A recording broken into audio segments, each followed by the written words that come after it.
Hey, everybody. Welcome to the Sober Strength podcast. I'm your host, Jesse Carajat, USMC veteran, dual certified health and fitness coach, and mental health advocate. Thanks for showing up for the show, and thanks for showing up for yourself today. You are tuning into an awesome episode. Katie Nessel, aka the Soberish mom, joined me for just an awesome conversation. Katie, man, she's just fun. She's funny. She's humble. She's smart. She's informed on all things alcohol and helping people find an ideal relationship with alcohol. You'll notice from her AKA there, which is Soberish mom, that Katie chooses a life of alcohol moderation as opposed to alcohol abstinence. And we dive into why she makes that choice, how to achieve a healthy relationship with alcohol while still choosing to drink, whatever that looks like for you.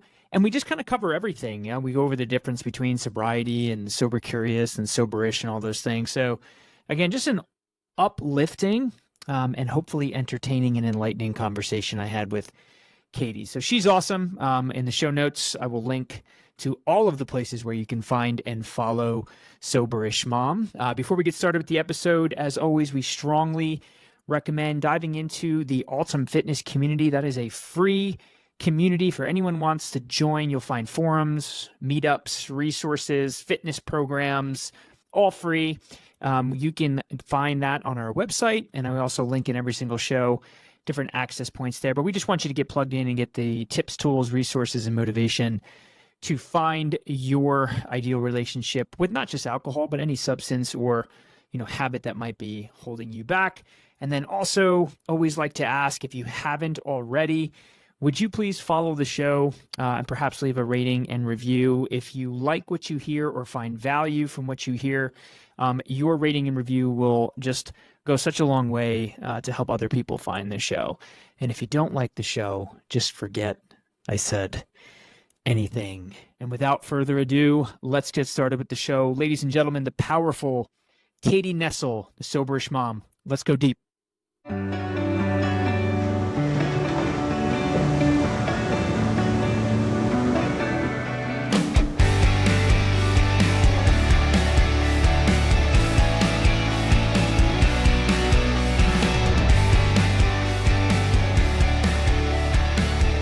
All right. So here we are. Thanks for being here, by the way. I do appreciate it. Yeah. But let's just start. Why did you make a decision to, I'll call it, change your relationship with alcohol? Yeah. Well, thank you so much for having me on. I'm so excited to be here. It was about a year and a half ago. It was last January after the holidays, and my drinking had slowly crept up. I have always been kind of immersed in a culture of drinking. Most of us are, but I worked in hospitality for most of my career. I was very much ingrained in the culture of drinking. It was very normalized that heavy drinking, celebrations, this is what's normal. And so I had that background. And then when I became a stay-at-home mom for a couple of years, and that's when I really noticed my habits with drinking changing. I was, reaching for wine more frequently or alcohol in whatever form. It was kind of something I was getting in the habit of doing maybe like 4 or 5 nights a week. And I didn't like it. As I approached my late 30s, I felt like crap. I was sleeping terrible. I was having a ton of gut issues. I had really high anxiety. I just felt terrible. And I knew deep down that I was drinking too much. But it was interesting. I had gone to doctors. I went to a naturopath for some of my gut issues, and I was pretty honest with how much I was drinking, and nobody ever really said anything. They're like, "Oh no, it's not bad." They gave me a bunch of other pills and stuff. And so I was like, okay. And so I started a cleanse. And I did just a 10-day cleanse, started on Thursday, so it spanned 2 weekends. I had a very strong correlation with drinking on the weekends. Mm-hmm. And I immediately, I know some people, they just feel terrible for a while as they're kind of detoxing. I felt such a crazy difference in my health within a couple days. My sleep started improving drastically, my energy.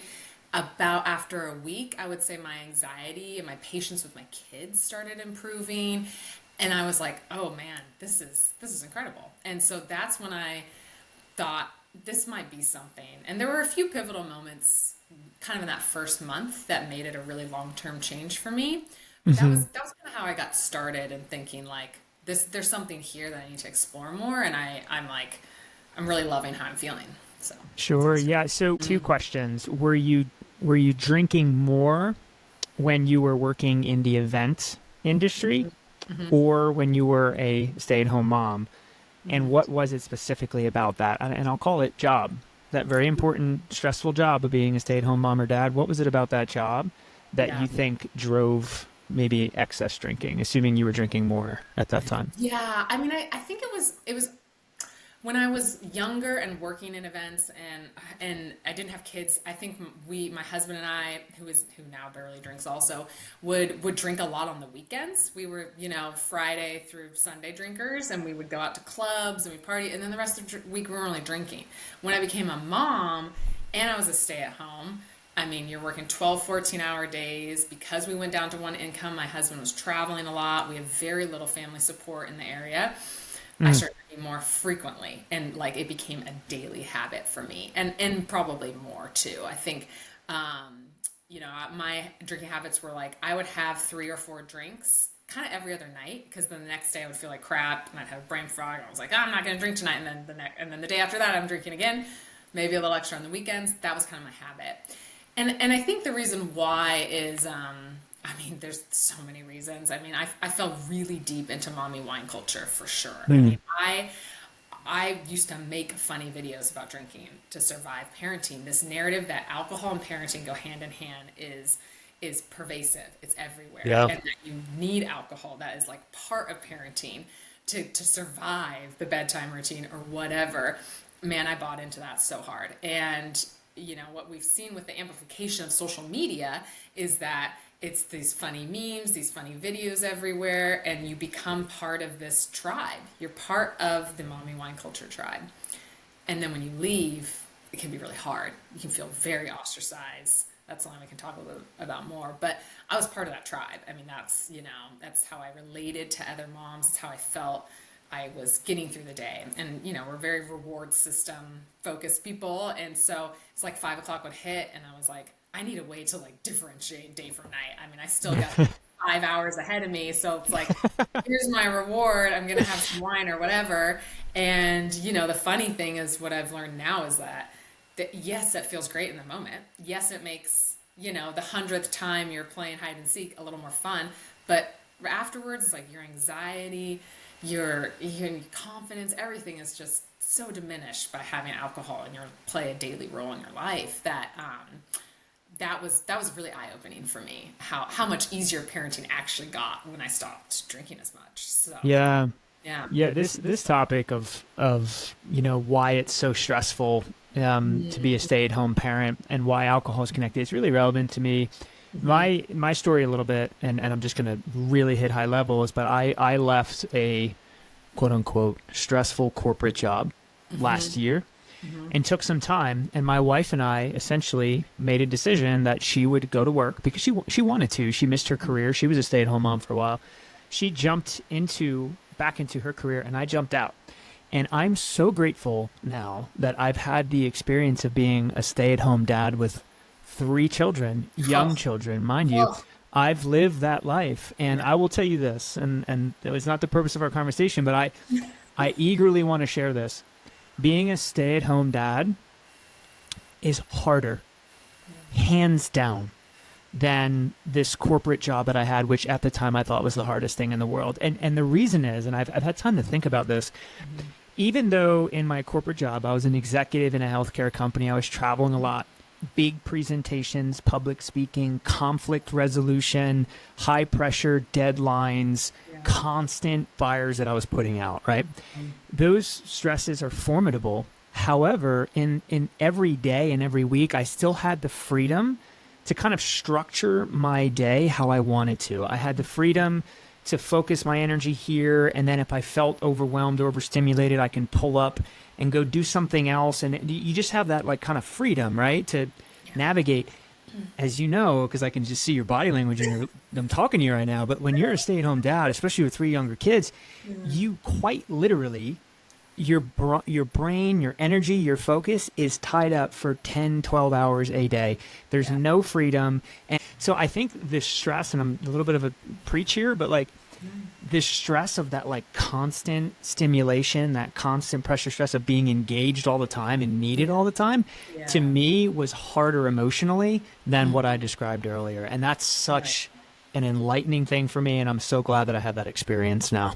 Oh, that's incredible. It's incredible to hear because, I mean, statistically, there's not a lot of dads doing it. So it's incredible that you've done that and have that perspective. And I mean, I ran back to my corporate job. I was like, forget this. I waited 2 years. I was like, I'm out. I'm not cut out for this. And that's what alcohol was hiding too. It was like, I was ready to go back to work. I could not hack it as a stay-at-home parent. Like it was not a good fit for me. Like I was until it wasn't. Like I begged, like my husband and I were like, how can I just wanted to be home so bad with those little sweet angel devils. And then I was home for about 2 years. And I was like, that was enough. Like once I was like, that's plenty. I would like to go back to work. And that's when I was drinking the most, was like, it was hiding. It's like, what is alcohol? What are you using it as your coping mechanism? And that's what it was for me. It was like, I was ready to go back to work. I was isolated. I was exhausted. And and the funny thing about alcohol, as a parent, we're obsessing all day long about the decisions we're making. How long do I nurse? Should I stay home? Should I send my kids to daycare? When should I send them up for summer camp? So how long should I co-sleep? Blah, blah, blah. And alcohol turns that off, that part of your brain. It turns it off for a minute. And that's, I think people, parents specifically, are like, they're just losing their minds. So unfortunately, it's on the flip side, it's going to make it so much harder. And I will say, now that I don't drink much, it's like my confidence in my decision making has skyrocketed. I don't have to ask myself like, God, would I have snapped at my kids if I wasn't hungover? Or like if I hadn't had a glass of wine at dinner, like would I have acted that way? I never have to ask myself that anymore, which is like freedom that it's hard to explain until you've lived it. It's like, it feels so good.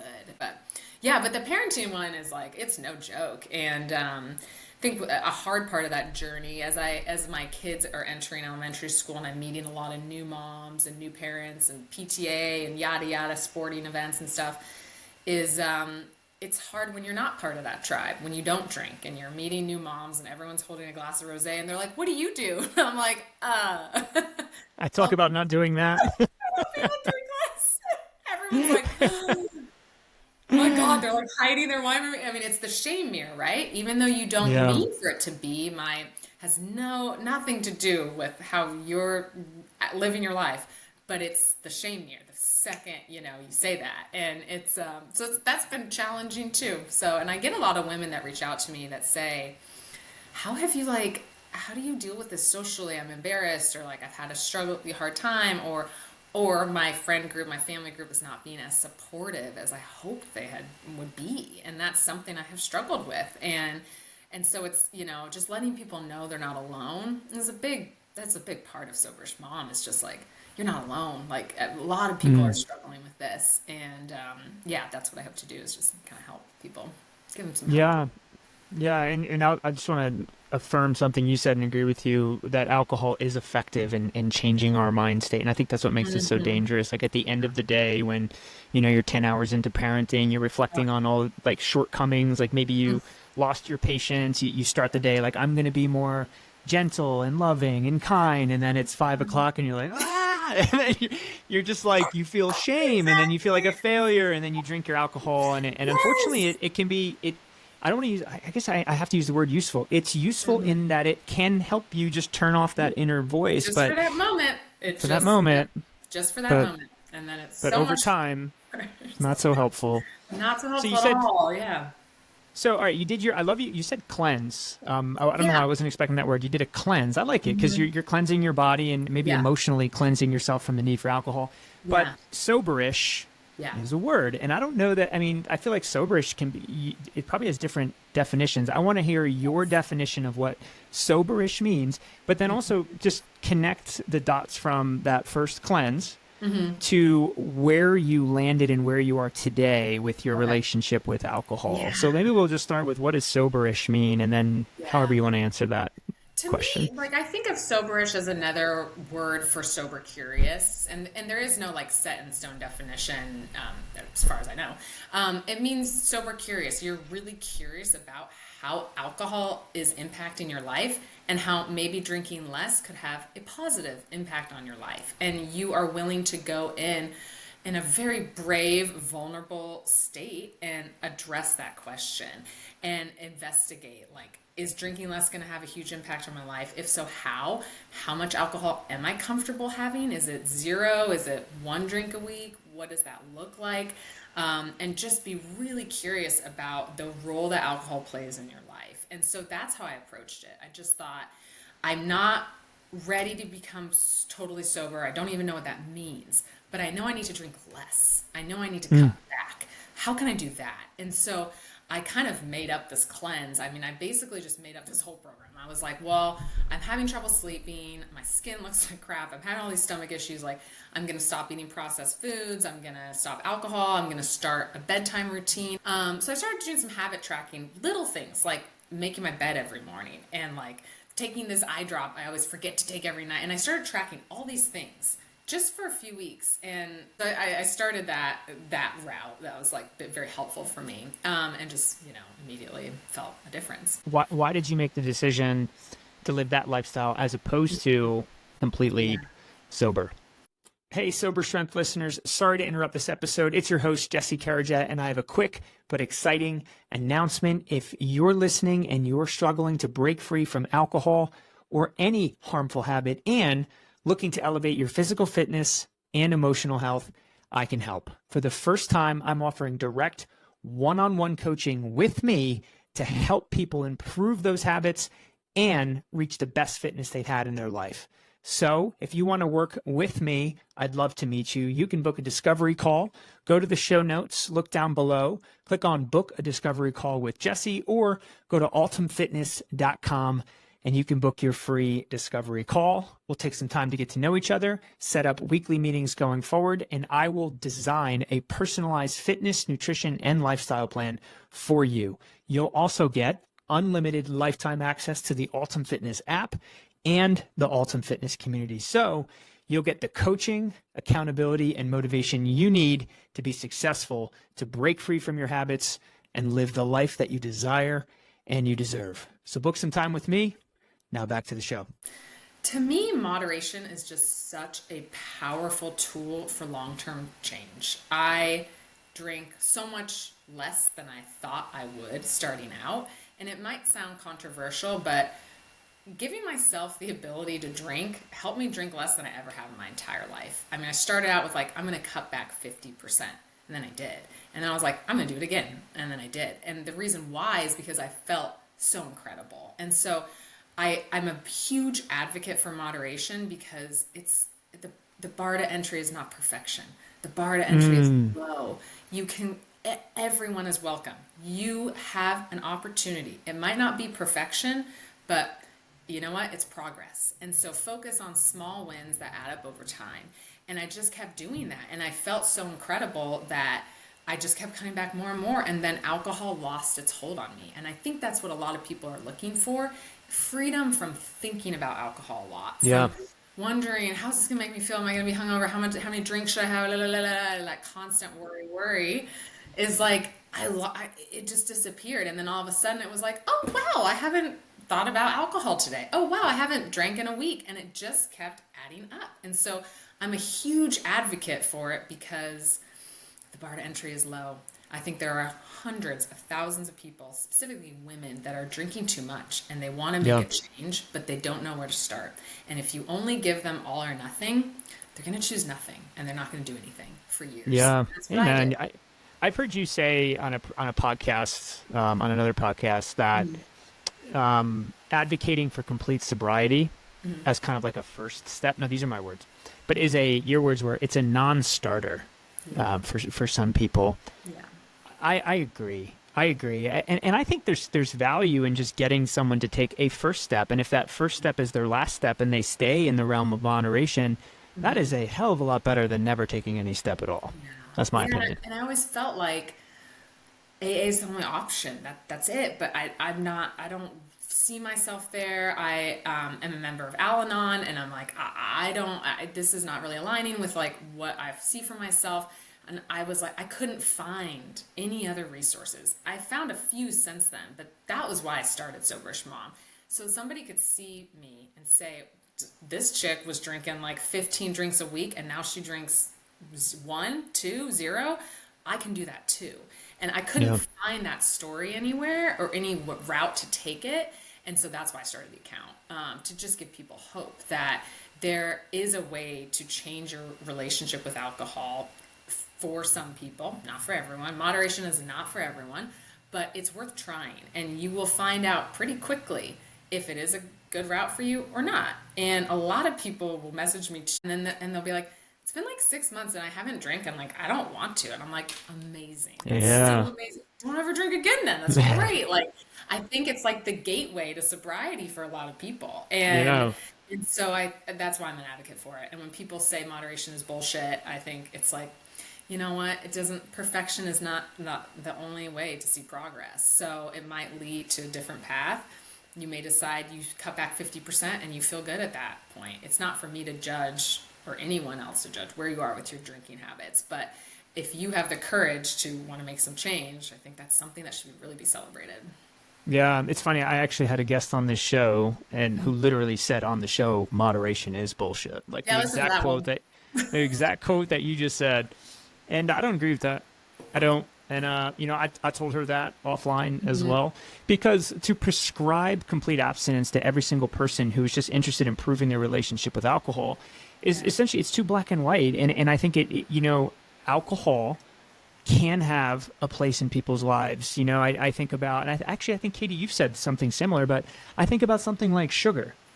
Having an unhealthy diet and being completely unmindful, if that's a word, about what you put in your body, like sugar can lead to becoming pre-diabetic and then becoming diabetic. And then you could literally die 10, 15, 20 years earlier because of the nutrition and the food that you put in your body.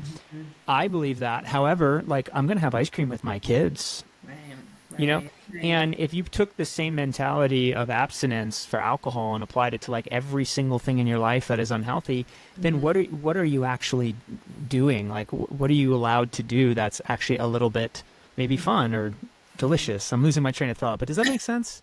What I'm trying to say? It's like it totally does. It totally does. I mean, you think about something like your diet and your health, and you think about obesity being one of the main issues in the country, and it's like you should never eat a donut, you should never go to McDonald's, you should never eat bacon. Most people aren't going to live their lives that way, and so I understand alcohol is more serious than sugar. I totally get that, but most people are not going to be able to eliminate every risk to their health. And how I landed on, a lot of people ask, well, how did you land on like 2 drinks a week or less? I'm like, science. Like, I mean, dosage and effect. Once I knew for people who are first starting out drinking less or abstinence, education is just one of the main pillars I try and instill in people is like, you need to educate yourself on like the impact alcohol is actually having on your health. I'm sure you've listened to that Huberman Labs podcast from a couple years ago. I mean, I've listened to it like 6 times. That was one thing I did during that first 10-day cleanse. I said there's like a couple of pivotal moments. Listening to that podcast literally changed my life. I was like, what? When you talk about, having a drink a day, which is the CDC guidelines, 1 or less for women, is like correlated to an increase in your risk for cancer. I was like, say what? Yeah. I mean, I couldn't believe it. I listened to it and then I started it over again from the beginning. I told my husband, I was like, you're not going to believe this podcast. And then I started fact checking everything he had said. I was like, I became hungry for information. And that was when the veil lifted. Like, my eyes were opened. And so I think that education is such an important part of any route you're going to take with alcohol. Like, know the risks and find where you're comfortable within that. And that's what I did. So. Yeah, I think the Andrew Huberman episode that you're referring to is a must listen for anybody that chooses to drink alcohol. I really think it is. It's a game changer. Question for you. Yeah. Do you fear that there ever could be a time in the future where you slip back into your old habits? That's That's such a great question. Nobody's asked me that question. That's a great question. I have in the last year started slipping Hmm. back into my habits, and I'm very honest and vulnerable on my account because I think being really transparent and honest allows people to be really honest with themselves too, give them a safe space. So I've shared that like my drinking started to uptick over the holidays last year. I know that because another thing I'm very passionate about in encouraging people is to habit track their drinking. I use an app called Sunnyside. I don't know if you're familiar with it, I but am. Yeah. yeah, Sunnyside is really great for people who are trying to moderate. Mhm. And it will show you every week and every month your averages are starting to increase, or like alert, like you're starting to slip up on. I started drinking every Monday, and I was like, huh? I was like, Monday is the most common day you slip up on your drinking like limit. I was like, wow. And then I was like, of course, Tuesday is like one of my biggest rest days. I don't have to get up in the morning to work out. Ah, Exactly. Fitness always keeps me on track. I was like, oh my God. So because I knew that, now I book my nails to get done every Monday night. I change other habits to make sure I stay on track. that's good. So I try and stay really on top of it. And I tell people like, you're going to have setbacks. You're going to slip up. And that is the risk of doing moderation. But I think as long as you have a way of tracking and you stay on top of it, it's like anything, it's anything else you can slip up on. It's habit tracking is like, we track everything else in our lives. We track our workouts, our macros. Not everybody does that, but track my finances, my budget. Like people are like, gosh, it seems like kind of a lot of work. And I'm like, I mean, everything's a lot of work. Being sober is a lot of work. I don't know if you heard, but that's pretty hard too. So it's Yeah. like, you do the work, you put in the work, you see the results. So, yeah, so that's been a huge help for me. But yeah, I've had slip ups and I have weeks where I drink when I said I wasn't going to. And I try and get on my stories a lot and talk about that and just be an open book about it too. Let other people be really vulnerable with their journey. Thanks for being vulnerable here. I love that you shared that Monday wound up being a trigger day for you, because our brains are sneaky little things, aren't they? They're like, "Oh, I got nothing tomorrow morning. Here we go." I started for that very reason. For that very reason, what I started doing, because Friday night was historically yeah, probably for a lot of people, a triggering night, right? But I started scheduling time. I sent a bunch of my guy friends this open text message, and I said, "Listen, every Saturday morning at 6 o'clock, I'm doing an hour-long bike ride. You don't have to RSVP. Show up at my house. If you want to come, come. If you don't, don't." And for me, knowing that, like, hey, I got to wake up early tomorrow, and there will be people there. Yeah, Like, it's been an accountability tool for me. So like, that's I like that beautiful. I love that that. but that idea of like structuring things to Yes. prevent yourself Yeah. from making mistakes, I love that. That's Yeah, awesome. that's really cool. I love that idea too, and having other people involved. Yeah, that's great. That's awesome. Accountability, Yes. exactly. Yeah. So, what are some things then? It sounds like you're tracking drinks Mhm. regularly, using an app, which I love that. Technology can be very helpful that way. Yeah. What are some other tips, tools for someone, whether their goal is moderation or complete abstinence? What are some like kind of little life hacks or things that you do that you recommend to your followers? Yeah, so the first one, which we kind of touched on, is education. So Yeah, I do some quit lit books and things, podcasts, but I try and share a lot of resources. I think educate yourself on the risk for sure. The habit tracking, if you don't want to use an app, you can't, if you're not going to be 100% sober, you can't count days because you're always starting over at zero. It's a total bummer. It's really negative and you get sick of it and you're like, forget this. And so instead of tracking days, I started tracking like how many drinks I didn't have. Like, how much you're drinking. Let's say on Saturday you have 5 drinks on normal. And instead you only have one. You write down 4. Grab a calendar, whatever. You can do it for free. And then every day you choose not to drink or drink less, you add to that number. And I did that for a month and I saved my body 40 drinks in a month. I still drank a little, but that's how many drinks I chose not to have. And seeing that number grow was what clicked for me. That's what I did the first 2 months. And I was that's like, I don't awesome. have to pay for anything.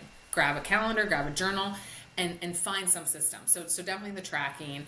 And then 3 is like, it's like boredom is the enemy number 1 for me. It's like you have no idea how much time alcohol is stealing from your life. When I stopped drinking, guess what? I started a whole new business called Soberish Mom. It was like I had so much time. I couldn't believe with between no hangovers, early mornings, have energy. It was like, but if you don't have a way to kind of replace that time you were spending with alcohol, it's very easy to slip back into drinking. And so, definitely find new hobbies. Ideally, something with like a dopamine hit. I mean, understanding how alcohol gives your brain a dopamine hit. And then when you take that away, that's really challenging. So if you can add in something else that gives you a dopamine hit, like lifting weights, like working out, doing bike rides, whatever, that was a huge one for me. So you'll be amazed at how much time you get back in your day, but you got to fill the time with like hobbies and stuff. So that was a big one too. And then community. I mean, I was so ashamed to talk to people. I was so afraid for months when I was like, I'm getting a little nervous about this. I didn't tell anyone. I didn't tell my husband. I was so ashamed. And so when I finally did, and I was like, this is becoming a bad habit. He was like, I have noticed you've been drinking a little too much lately, honey. And I was like, I think I need you to help me. Like, I want to do this 2 weeks of dry, no drinking, but like, we got to like get out of the house and do stuff. I mean, and it was so cool. I mean, it was bored out of my mind, but it was like, we took the kids swimming at the YMCA at like a 6 o'clock on a Friday. Like you're saying, like that would be drinking during that time. Yeah. And so we filled our calendar and we did stuff and he supported me. And that was huge. So if you have someone you can talk to, your partner, a loved one, like you said, systems of accountability, even like your friends meeting you, they don't even have to know what's going on with like your sober curious journey, but having community is huge. And I think that's what the gym gives me too now. I see the same people at 5 a.m. every morning, not every morning, but it's like that's huge. So finding community, talking to people, even though you might be feeling a little shame, I think is really, really important too. And Yeah. then a big part of my account is nightly replacements. So instead of pouring wine, non-alcoholic spirits, wines, finding something else to drink. That habit, your brain is going to be like, I'm going to the cupboard to grab a glass to pour myself a drink. So grab a non-alcoholic drink. Try beers. I do a lot of product reviews. I try and give really brutally honest feedback about what I like, what I don't like, and help people find something else they can drink instead. So have a nightly replacement. That's really helpful. Been very helpful for me too. Yeah, agreed 100% on that. When it comes to the non-alcoholic beverage as a replacement, there's so many options these days, and thank God. I mean, I saw an article the other day in Newsweek. It said that the non-alcoholic industry, or that sector, is the third largest, fastest, whatever, growing industry in retail, which is great. But Yeah. question in there is, since it sounds like you're kind of well versed with this stuff, would you recommend there's some drinks out there that have like adaptogens and nootropics, things like theanine, ashwagandha, and stuff like Yeah. that? Yeah. Would you recommend something in that area, or is it more like, hey, whatever gets it done for you? Well, so it's tough. Everyone's kind of looking for something different. Some people don't want to be reminded of the flavor or taste or any sort of alternate state of reality feeling. So I Mm. think it depends. I kind of wanted something that reminded me like non-alcoholic wine because I was a wine drinker, gin and tonics I love, and so I drink a lot of diet tonic. Non-alcoholic beers for sure is your safest category. The beers are so incredible that are even just in the grocery stores. For wines and spirits, you have to order like specialties, so to get the really good stuff. But your question about adaptogens and nootropics, first thing I always say is like you should probably talk to your doctor if you're on any kind of medication, because they can interrupt any sort of medication flow. But my general feeling is that they don't do hardly anything. You might feel a little relaxation, a little improved sleep, perhaps. I did a whole Buzzed Without the Booze series. I did like a 4 or 5 part video where I would try 2 or 3 of these adaptogen drinks in a night and then try it again a couple nights. And like, I never felt anything. And Yeah. the marketing is a very misleading. You're starting to see a few lawsuits coming out because people are like, this is just not true. I mean, and the marketing claims like you're going to feel like you're floating or like you've just had a cocktail. You're not going to feel like you just had a cocktail at all. So I Right. go in with tempered expectations, find something you like for the flavor, be very careful because, I always say, like, don't replace your alcohol with sugar. A lot of them are just loaded with like 20 grams of sugar in a can. So always check the nutritional facts. And yeah, my go-to is like low to no sugar, like spirit and soda. I love a non-alcoholic tequila is one of my favorite things with soda, lime, a little salt. Like that's my go-to. So yeah, you'll have to explore and find what you like. I have a ton of product reviews on my site, if you're curious. But the adaptogens are kind of a scam. So Yeah. if you want a little buzz without the booze, like I do review some low dose hemp derived THC products that I think, it's interesting for people to explore. Obviously, you don't want to replace one bad habit with another, but yeah, occasionally I will do like a THC seltzer or something like once or twice a month.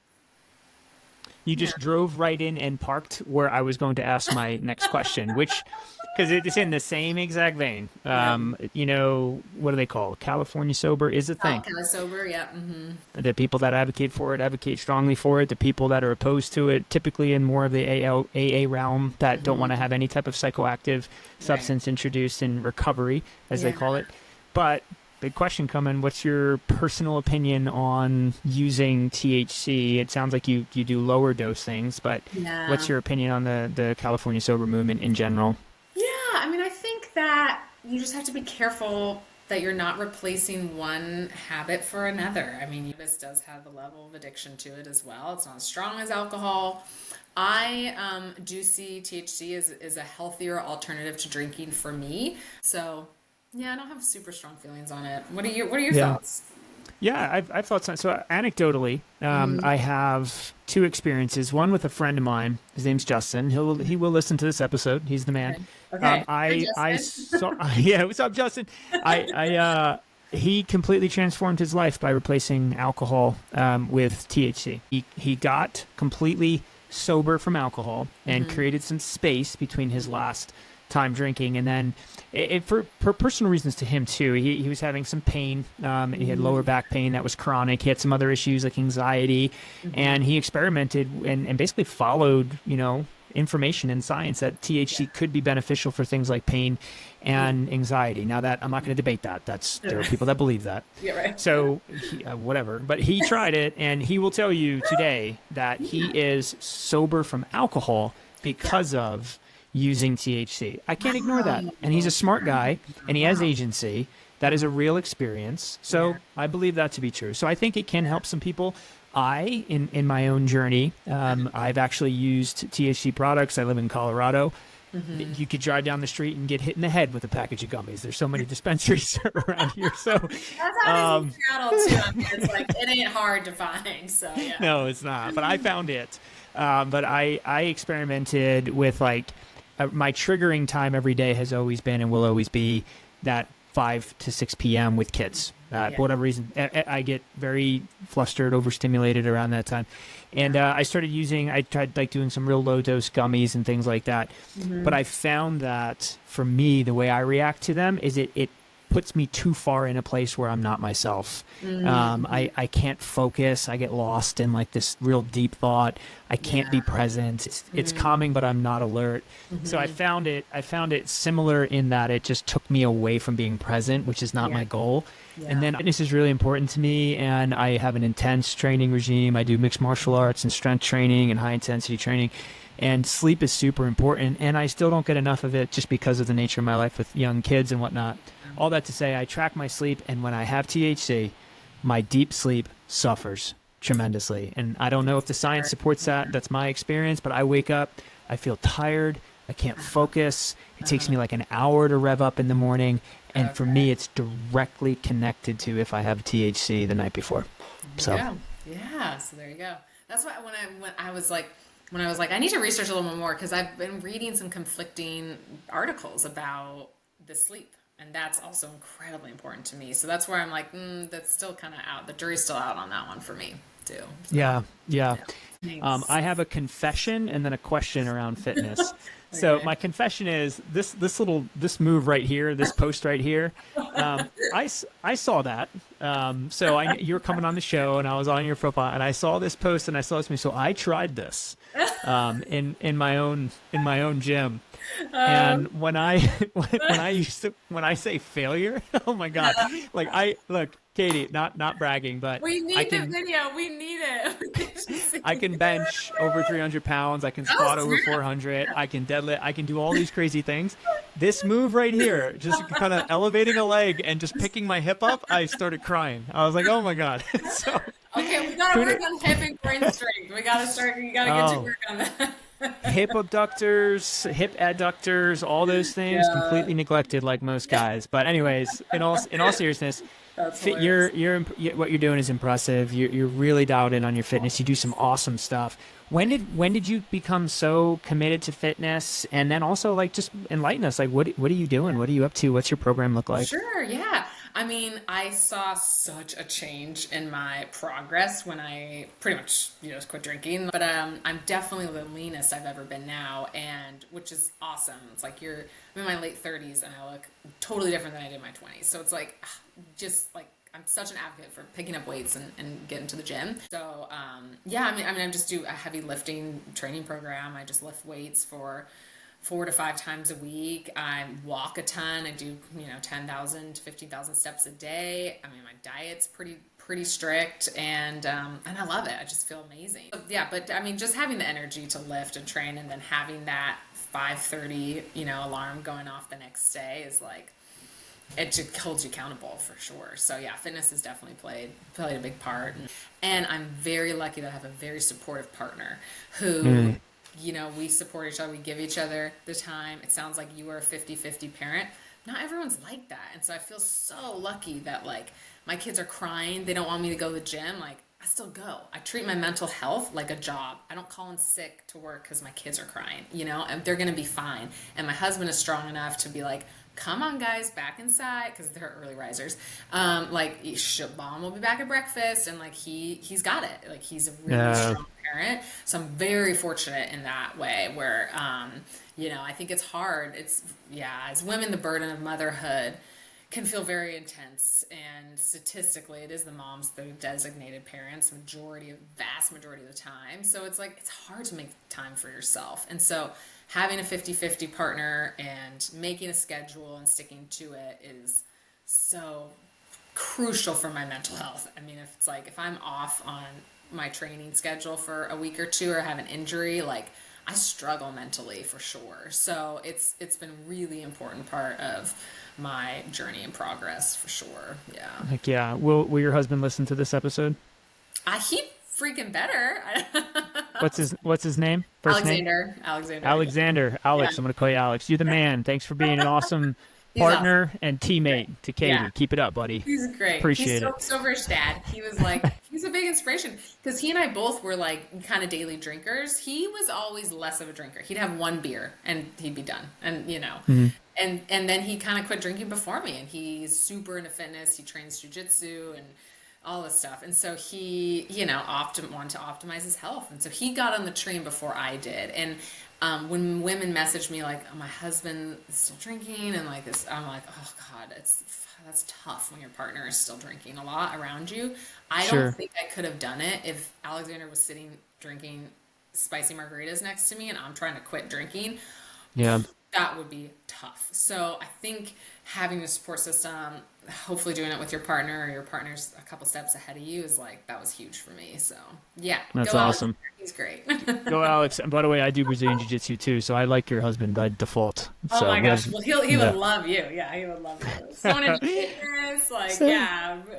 there we go. All Yeah. right, I've got one more question for you, and I think it'd actually be really useful. Look, in the context of this, like if somebody's listening to my show, and if someone's following you, they're asking themselves questions about what to do with this alcohol thing, right? Where does it fit into my life? So that said, I want to help answer that question. So I'll go back to those common labels that are out there. Uh-huh. Sober. Most people think that means completely not drinking.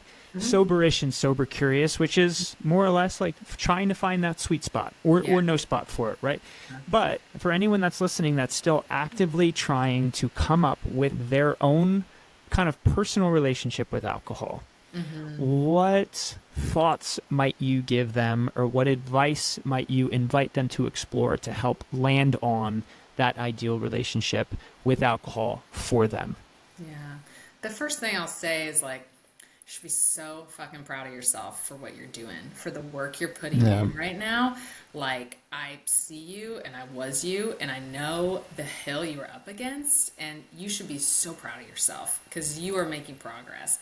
And progress doesn't have to be perfection. It can just be small wins over a long period of time. So my advice to you for sure is to start journaling and tracking your drinks and write down how you feel going in to a situation where you maybe know you're going to drink and how you feel afterwards, and pay attention to that. That's the most important thing, is like what you're doing and how you feel on the inside.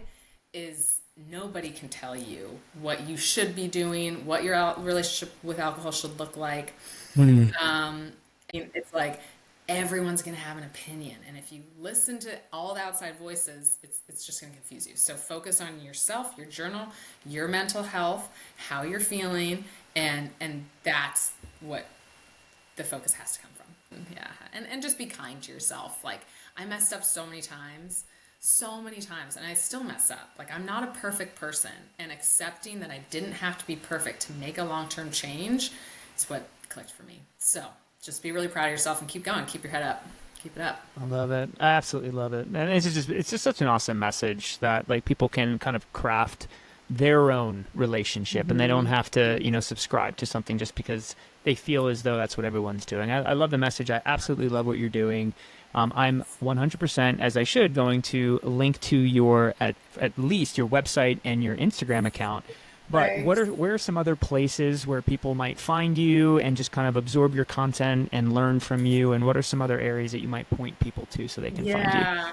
I mean, I am on TikTok, but like Instagram is really my bread and butter. That's where I'm going to be the most, and I respond to every single DM that comes in. So if you have questions and you feel like you need some help or encouragement, DM me for sure. I mean, Instagram is my most kind of active space. My blog has some great resources, but I'm not great about updating it. So, yeah, Instagram is definitely where people can find me. Yeah. Awesome. Katie Nessel, the Soberish mom, thank you so much for coming on the Soberish podcast. Thanks so much for having me. It was great. Yeah, you're the best. And one more shout out to Alex. You're the man. All right, everybody. That's the show, folks. Thank you so much for tuning in to the Sober Strength podcast and spending some time with us today. We've got a favor to ask. If you enjoyed the show, would you please consider subscribing to the show and even leaving a rating and review? That simple act drastically helps us reach more people in our mission to help them live better, longer, healthier lives. You can also follow us if you'd like on Instagram and YouTube for regular tips and motivation around mental health, addiction, and so much more. Know that your support fuels our brand and is greatly appreciated. So until next time, stay strong and live deep.